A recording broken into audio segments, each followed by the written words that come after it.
দুপুর বন্ধুরা কেমন আছেন? আশা করি খুব ভালো আছেন।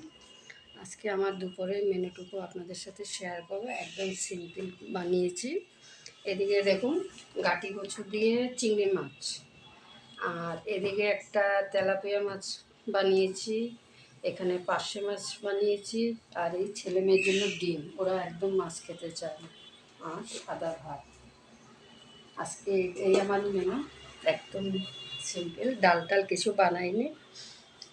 যাই হোক, যদি ভালো লাগে একটা লাইক করবেন, কমেন্ট করবেন, আর প্লিজ অনুরোধ রইল আমার ভিডিওগুলো ফলো করবেন, স্টিকার দেবেন না, এও সামান্য একটু লিখে মেসেজ করবেন, এতেই হবে। স্টিকার দিলে কিন্তু ফেসবুক কমিয়ে দেয়। যাই হোক, আপনাদের ইচ্ছে, আপনাদেরকে আমি বলে দিলাম। যাই হোক, আপনারা খেয়ে নিন।